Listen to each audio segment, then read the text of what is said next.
এখন যে সুযোগটা আছে, চিরকাল মনে হয় দিন এমনই যাবে, আর মনে হয় জুলুম আসবে না, আর মনে হয় আমাদেরকে নিয়ে কেউ কিছু বলবে না। না রে ভাই, এখন ধরে না তাতে কি, সব আমল নামা ঠিকই জমিয়ে রাখে, প্রত্যেকের নামে ফাইল তৈরি হচ্ছে, এই ফাইলের সাইজ শুধু বড় হচ্ছে। আমরা কোথায় বলছি, কি বলছি, কোন অ্যাঙ্গেলে বলছি, কি চাচ্ছি, জাতিকে কোন ব্যাপারে সংগঠিত করছি, সব কিছু গভীরভাবে নজরদারি হচ্ছে। শুধু এই দেশের লোকেরা করছে তা না, পৃথিবীর বহু এজেন্সিরাই এই কাজগুলো খুব সুন্দরভাবে করছে, আমল নামা জমাচ্ছে, যাতে করে যখন প্রয়োজন একসঙ্গে আবার টান দিতে পারে। সময় সবসময় একরকম যায় না। তো আল্লাহ রাসূল সাল্লাল্লাহু আলাইহি ওয়াসাল্লামের অনুসারী যারা ছিল, যদিও সংখ্যায় কম ছিল, কিন্তু এই দাবিতে সবাই একমত ছিল, যেহেতু নেতৃত্বের সংকট, নতুন নেতা নির্বাচিত করতে হবে, সুতরাং যেখানে রাসূলের মতো নেতা আছে সেখানে দ্বিতীয় কাউকে নেতা মানার চিন্তাই করতে পারি না। আমাদের মতো না, আমাদের মতো না, যে একদিকে আছে রাসূলের ওয়ারিসরা, আর একদিকে আছে চোর, আর একদিকে আছে বাটপার, আর একদিকে আছে দুর্নীতিবাজ, তবু ওইটারই আনতে হবে সামনে। সব জায়গার কথা বলছি না, কোনো কোনো এলাকায় এমন হয় না যে এমন কাউকে সামনে নিয়ে আসা হলো যার টোটাল ইতিহাসটাই হলো কলঙ্কের ইতিহাস, তারপরও তারই আনতে হবে সামনে। কেন? বাংলাদেশে কয়জন মানুষ আদর্শ দেখে ভোট দেয় বলেন? কয়জন মানুষ দলের গঠনতন্ত্র করে ভোট দেয় বলেন? অধিকাংশ ভোট তো টাকার কাছে বিক্রি হয়।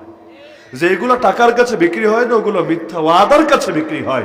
বাস্তবতা এমনই, এই দেশে আদর্শ দিয়ে কিচ্ছু হয় না। আপনি নির্বাচনে নামেন, কয়েক কোটি টাকা নিয়ে যদি নামতে না পারেন, জামানের হাসান বসরি হইলো কিচ্ছু হবে না, কিচ্ছু হবে না। এখন এই যে এত টাকা দিয়ে নামবেন, টাকা পাইবেন কই? বাপের জায়গা জমি বেশি হয়তো টাকা আসবে না, এই টাকা হয়তো ঋণ করতে হবে, না হলে ব্যবসায়ীদের থেকে নিতে হবে। ব্যবসায়ীরা এমনি এমনি দিবে না, কিছু পেতে হলে কিছু দিতে হয়। তারা আপনার পেছনে টাকা ঢালবে এজন্য, যাতে করে আপনি ক্ষমতায় এসে তার জন্য কিছু করেন। ওই তো শুরুতেই গলদ, শেষে ভালো থাকবেন কিভাবে? আরে পুলিশে চাকরি নিতে হলেই যদি 10 লাখ দিতে হয়, 20 লাখ দিতে হয়, যতই ওয়াজ করেন, যতই বয়ান দেন, ভাই ঘুষ খাওয়া ভালো না, ঘুষ খায়ও না, আরে সে খাবে না কেন? মানে বলেন, এই 10 লাখ 20 লাখ কয়জনের ফ্যামিলির কাছে জমা আছে? এই টাকা যখন সে দিয়েছে, বাধ্য হয়ে এবার তাকে এই টাকা উসুলের জন্য 2 নম্বরে করতে হবে। কারণ বেতনের টাকা দিয়ে এই টাকা সে উসুল করবে কিভাবে? শুরুতেই যদি গলত থাকে, শেষে ভালো আশা করি কিভাবে? সিস্টেমই তো পচে গিয়েছে, জেলের মধ্যে 2 নম্বরই চলে। এটা নিয়ে কত রিপোর্ট চলে পত্র পত্রিকায়, আমরা তো দেখেছি।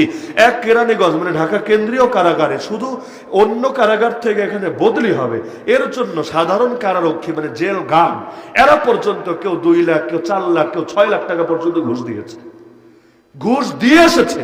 কেন? এই যে ঘুষ দিয়ে আসলো, কিছু পাওয়ার জন্যই তো এসেছে। কারণ অন্য জায়গার চাইতে এখানে কি মধু আছে যার জন্য তারা টাকা ঢালতে হবে? তো 6 লাখ যদি ঢালে, 12 লাখ টাকা উসুলের চিন্তা কিন্তু মাথায় থাকে।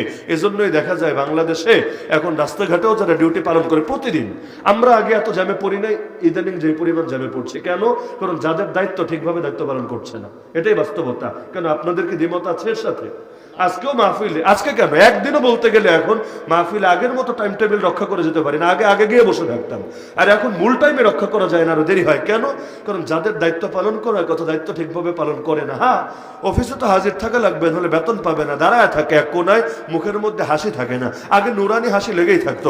বিশেষ করে এই যে আমরা তো রাতে রাতে চলাফেরা করি, রাত্রে দেখা যায় ট্রাক এক একটা সিগন্যাল পেতো, ওই নিষিদ্ধ একটা লাইট আছে, লেজার লাইট বলে, ব্যবহার করা নিষেধ। কিন্তু আইন আর এই দেশে কে মানে? আইনের লোকেরাই তো আইন মানে না, বাকিরা ভিন্ন আলাপ। এই একদম ট্রাক ড্রাইভারের চোখের মধ্যে লাইট মারে, ড্রাইভার গাড়ি থামায়, মুসাফাহা করে। আলহামদুলিল্লাহ, নবীদের সুন্নাতের উপর এতটুকু মহব্বত এখনো আছে যে আল্লাহ নবীর সুন্নাত রক্ষা করার জন্য গাড়িরা পর্যন্ত দাঁড় করাবে। কেন? সালাম মুসাফাহা নবীর সুন্নাত, আমল করা লাগবে না? তো ওই যে মুসাফাহা করার পর সুবহানাল্লাহ, কি যে একটা নুরানি হাসি ফুটে ওঠে মুখে, আরে মনে হয় যে যেন হাতের মধ্যে চাঁদ পেয়ে গিয়েছে। ইদানিং একটু মুসাফাহা কম দেখি, বাস্তবেই আগের মতো অত বেশি দেখি না, এখন অনেক কম দেখি। আমার একটা ব্যক্তিগত পর্যবেক্ষণ হলো যে যেহেতু সুন্নতের আমল কমে গেছে, মানে সুন্নতের আমল করতে পারছে না, এই দুঃখে মনে হয় তাদের মুখে হাসি কমে গিয়েছে এবং বেশিরভাগ সময় মনমরা হয়ে থাকছে। আসল কারণ ভিন্ন কিছু হতে পারে, আমি তো জানি না। কারণ ফ্যামিলি তো সমস্যা থাকতে পারে, কয়েকদিন ধরে বাথরুম ক্লিয়ার হয় না, পেটে ব্যথা, এই টাইপের হতে পারে, আমি জানি না। কিন্তু অধিকাংশেরই যখন দেখি মন খারাপ, ঠিকভাবে দায়িত্ব পালন করে না, তখন তো বুঝেই যায় যে 2 নম্বরই যেহেতু বন্ধ হয়েছে, সুতরাং তো এখন হালত এমন হবেই হবে। তো বলছিলাম, শুরুতে যদি গলত থাকে শেষে ভালো আশা করে লাভ হয় না। শেষ ভালো চাইলে শুরু থেকেই ভালো করে এর ভিত্তি দাঁড় করাতে হয়। ফাউন্ডেশন দিবেন পচা করে আর উপরে কাজ করবেন খুব ভালো করে, কি হবে? কিচ্ছু হবে না। এই বিল্ডিং যখন বরবাদ হবে, নিচেরটা তো যাবে যাবে, উপরে যা খরচ করেছেন পুরোটাই বরবাদ হবে। উপরে যদি ভালো কিছু পেতে চান, নিচ থেকেই ভালো করে শুরু করেন, তবে ইনশাআল্লাহ ভালো হবে। তো এখন এই যে দুইটা আদেশের কথা বলেন, দাওয়াত, আল্লাহ রাসূল এমন দাওয়াত দিয়েছেন, আলহামদুলিল্লাহ দাওয়াতের বরকতে মদিনায় সহজেই আল্লাহ রাসূল ইসলাম কায়েম করলেন। তবে মক্কায় সহজভাবে হলো না। মক্কায় জিহাদের মাধ্যমে দিন কায়েম করলেন, যদিও লড়াই করা লাগে নাই, কারণ সামনে যখন এসেছে বাতিল দেখেই কায়েত হয়ে গিয়েছে। বাতিলের কলিজার অবস্থা দেখেন না। যশোরে মাদ্রাসার ছেলেরা একটা মঞ্চ নাটক করলো। মঞ্চ নাটক মানে কি, যেমন খুশি তেমন সাজো। এগুলো স্কুলেও হয়, কলেজেও হয়, খুব স্বাভাবিক একটা অনুষ্ঠান, যেমন খুশি তেমন সাজো। তো দেখা যায় কেউ মুক্তিযোদ্ধা সাজে, কেউ রাজাকার সাজে, কেউ ছেলে, কেউ মেয়ে, কেউ বুড়া, কেউ এক একজন এক একটা সাজে। সাজার তো আর রকম ফেরার অভাব নাই। কেউ কাউয়া সাজে, কেউ মুরগি চোরা সাজে, বহুজনে বহু রকম সাজে। তো তাদের মনে চাইলো তারা সাজবে হামাসের মতো করে।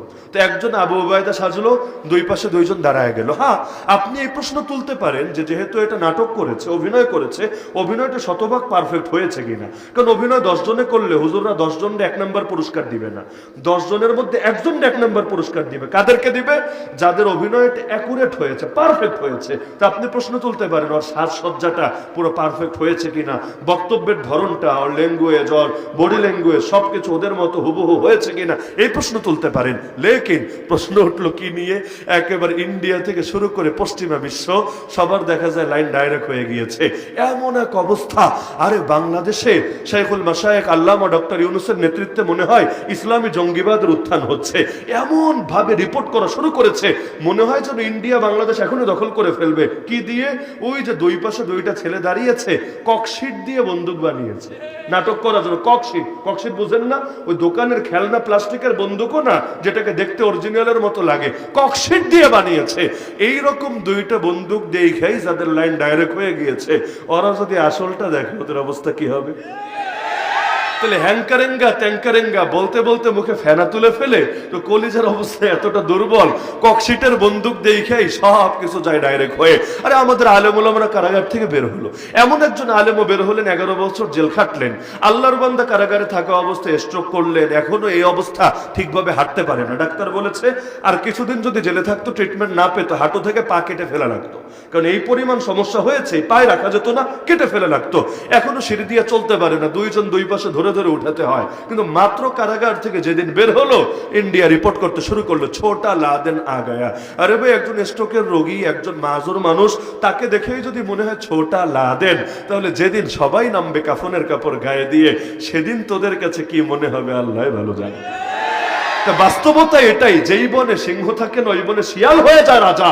আর যদি বনে সিংহ চলে আসে, তখন শিয়াল কোন দিকে কে পালাবে, এইটারই ওরা মতিগতি খুঁজে পায় না। পাবলিক যখন চুপ থাকে, জালেমরা তখন জুলুম চালাতে থাকে।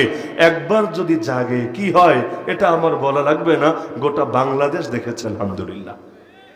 তাহলে দাওয়াত আর জিহাদ, এই দুটো মিশনকে আঁকড়ে ধরেন। পূর্ণাঙ্গ দ্বীনের পূর্ণ দাওয়াত, পূর্ণাঙ্গ দ্বীনের দাওয়াত। পূর্ণাঙ্গ দ্বীনের দাওয়াত মানে কি? ওই দাওয়াতগুলো দিতে হবে যে দাওয়াতগুলো দিলে জামানার আবু জাহাল কষ্ট পাবে, জামানার ফেরাউন কষ্ট পাবে। কারণ নবীদের আদর্শ শুধু মরা বাতিল নিয়ে কথা বলা না, নবীদের আদর্শ হলো, নবীগণের আদর্শ হলো জিন্দা বাতিলকে চ্যালেঞ্জ করতে থাকা। আল্লাহ রসুল যদি মরা ফেরাউন, মরা নমরুদ নিয়ে সারাদিন হুঙ্কার দিতেন, তবু কেউ তার গায়ে টাচও করতো না। রক্ত ঝরানো দূরের কথা, দাঁত শহীদ করা দূরের কথা, তার বিরুদ্ধে যুদ্ধ করা দূরের কথা।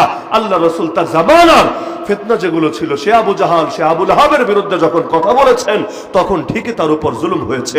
আবু বকর রাদিয়াল্লাহু আনহু এসে মরা আবু জাহাল, মরা আবু লাহাব নিয়ে যদি কথা বলতেন, তার সামনে যে ফিতনা ছিল, মানে আইনে যাকাত, যাকাত অস্বীকারী, অথবা মুসাইলিমা কাযযাব, নবুয়তের ভণ্ড দাবিদার, এই জালেমদের বিরুদ্ধে যদি ময়দানে না নামতেন, তাকে কোনো ভোগান্তি পোহাতে হতো না। ওমর রাদিয়াল্লাহু আনহু যদি মরা মুসাইলিমা নিয়ে সারাদিন কথা বলতেন, কিন্তু আল্লাহর বান্দা যদি এই মুশরিকদের বিরুদ্ধে কঠোর না হতেন, ইহুদিদের বিরুদ্ধে কঠোর না হতেন, তাহলে নামাজের ইমামতি করা অবস্থায় তাকে নির্মমভাবে শহীদ করা হতো না। এবার পুরো ইতিহাস পড়ে দেখেন না, সাইয়েদুনা হুসাইন তিনি যদি আবু জাহেলের বিরুদ্ধে সারাদিন বলতেন কিন্তু ইয়াজিদের বিরুদ্ধে ময়দানে না নামতেন, তার রক্তে কারবালার প্রান্ত রঞ্জিত হতো না। ইমাম আজম ইমাম আবু হানিফা ওই মরা ফিতনাগুলো নিয়ে যদি সারাদিন বলতেন, তো তার জামানার বাতিলকে বাতিল না বলতেন, তখনও তো মুসলমান শাসক ছিল, তো মুসলমান শাসক দুর্নীতিবাজ হয়ে গিয়েছিল, স্বজনপ্রীতিতে আক্রান্ত হয়ে গিয়েছিল। তিনি এটার বিরুদ্ধে যদি প্রতিবাদ না করতেন, ইমাম আবু হানিফার খাবারে বিষ মেশানো হতো না, লাশ হয়ে তাকে কারাগার থেকে বের হতে হতো না। আর এই জামানাগুলো চিন্তা করেন না, মুফতি আমিন রহমতুল্লাহ আলাইহি যদি অতীত জামানার মরা মরা ফিতনাগুলো দিয়ে সারাদিনও কথা বলতেন, তো জামানার জিন্দা বাতিলগুলোর বিরুদ্ধে জাতিকে ঐক্যবদ্ধ করে ময়দানে নেমে না আসতেন, জীবনের শেষ 3টা বছর গৃহবন্দী থেকে থেকে লাশ হয়ে তাকে বের হতে হতো না। সুতরাং দাওয়াত শুধু এমন দাওয়াত দিলেই হবে না যে দাওয়াত দিলে বাতিল খুশি। কারণ হলো ফেরাউনের বাক্যটা খেয়াল করেন, যখন নবী মুসার মুজিজা দেখে জাদুঘররা ঈমান আনলো, ঘটনা আমার বলা লাগবে না, সবার জানা আছে। যখন ঈমান আনলো, খুব স্বাভাবিক ব্যাপার হলো ফেরাউনের এটা ভালো লাগবে না। ফেরাউন প্রশ্ন করবে, কি প্রশ্ন? লিমা আমানতুম, কেন ঈমান আনলা? প্রশ্ন এটা হওয়া দরকার ছিল না, কেন ঈমান আনলা? ফেরাউন এই প্রশ্ন করে নাই। ফেরাউন কি করেছে? আমানতুম বিহি ক্বাবলা আন আযানা লাকুম, আমি অনুমতি দেওয়ার আগে ঈমান আনলা।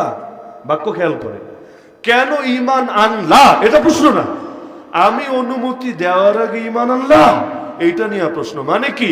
মানে এই জামানায় সেকুলাররা যা চায় যে মুসলমান ইসলাম মানবে, তবে যতটুকু অনুমতি দিবে অতটুকু মানবে, অনুমতি ছাড়া কিচ্ছু করবে না।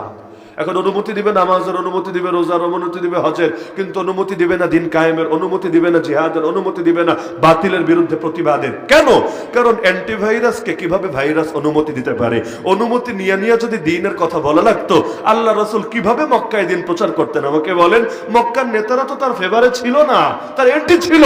তাহলে বাতিলের তোষামতি করে যদি দিন প্রচার করা লাগে, আল্লাহ রাসূল কোনোদিনও পারতেন মক্কার বুকে ইসলাম প্রচার করতে? ইসলাম প্রচার করতে গিয়ে আর নেতা কেন, বাপের বিপক্ষে যদি যাওয়া লাগে, নবীগণ তো নিজেদের আদর্শ দিয়ে দেখিয়েছেন, সেটাও তারা গিয়েছেন। নবী ইব্রাহিম তার বাপের বিপক্ষে যান নাই, নবী লূত তার স্ত্রীর বিপক্ষে যান নাই, নবী নূহ তার আপন সন্তানের বিপক্ষে যান নাই, মুহাম্মদুর রাসূলুল্লাহ সাল্লাল্লাহু আলাইহি আজমাইন তিনি আপন চাচার বিরুদ্ধে অবস্থান নেন নাই। তার মানে কি? হকের জন্য সব ছাড়া যায়, কোনো কিছুর জন্য হক ছাড়া যায় না। তাহলে ওই যে বললাম 4টা কথা বলবো, এর মধ্যে 2টা আয়াতের আলোকে বলা হয়ে গেছে আলহামদুলিল্লাহ। 1 নম্বর হলো দাওয়াতকে আঁকড়ে ধরতে হবে, পূর্ণাঙ্গ দ্বীনের দাওয়াত। আর 2 নম্বর হলো জিহাদকে আঁকড়ে ধরতে হবে। বাতিল থাকবে যেখানে, বাতিলের বিরুদ্ধে প্রতিবাদ আর প্রতিরোধ থাকবে সেখানে। এক প্রকার জিহাদ তো এমন, এটা তো চিরকাল লাগবেই লাগবে, এমনকি দাজ্জাল ধ্বংস হওয়ার পরেও লাগবে। সেটা কি? প্রত্যেকের ভেতরে একটা তাগুত আছে যার নাম নফস, আর বাহিরে আর একটা তাগুত আছে যার নাম শয়তান। এর বিরুদ্ধে তো চিরকাল, প্রতিদিন, প্রতি ঘন্টায় যুদ্ধ করা লাগবেই লাগবে।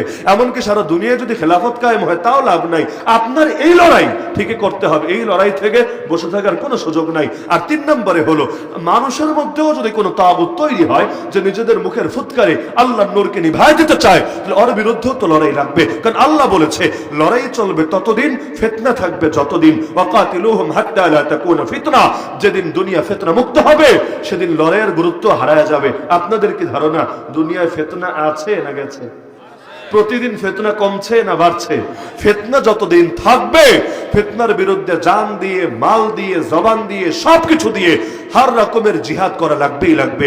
আলেমকে ইলম দিয়েও জিহাদ করতে হবে, মুজাহিদকে তার অস্ত্রের মাধ্যমে বাতিলের বিরুদ্ধে জিহাদ করতে হবে, হার ময়দানে জিহাদ করতে হবে। কোনো একটাকে আবার খাটো করে দেখার সুযোগ নাই। আলেম যদি ইলমের জিহাদ ছেড়ে দেয়, তাহলে হিজবুত তাওহীদ আগায়া যাবে, কাদিয়ানি আগায়া যাবে, শিয়া আগায়া যাবে, রাফিজি আগায়া যাবে, কোরআনিস্ট ফিরকা আগায়া যাবে। আবার ময়দানের মুজাহিদ যদি তার জিহাদ ছেড়ে দেয়, তাহলে এমনি ইতিমধ্যে যেভাবে আমাদের প্রথম কেবলা ওদের দখলে চলে গিয়েছে, বাবরি মসজিদ ভেঙে রাম মন্দির বানিয়েছে, এক ইরাকের বুকে 1 লক্ষের বেশি শিশুকে হত্যা করা হয়েছে, আরাকানের বুকে জেনোসাইড হয়েছে, সারা দুনিয়ার মধ্যেই একই পরিণতি নসিবে নেমে আসবে। সুতরাং দাওয়াতও লাগবে, সুতরাং জিহাদও লাগবে। এবার আসি সমকালীন প্রেক্ষাপটকে সামনে রেখে 2টো কথা। 1 নম্বরটা তাবলীগ নিয়ে, যেটা সকলের ইতিমধ্যে জানা আছে, আর 2 নম্বর ভিন্ন একটা ইস্যু নিয়ে। তাবলীগের ব্যাপারে লম্বা চড়া করে আলোচনা করব না, কে ভালো কে মন্দ, ওগুলোরও নতুন করে প্রয়োজন আছে বলে মনে হয় না, কারণ এগুলো নিয়ে পর্যাপ্ত আলোচনা আপনারা ইতিমধ্যে শুনেছেন। বিশেষ করে গত শুক্রবারেও মনে হয় প্রতিটা মসজিদে মসজিদে আলোচনা হয়েছে। তো যা হয়েছে এগুলো রিপিট করার মধ্যে কোনো কল্যাণ নাই।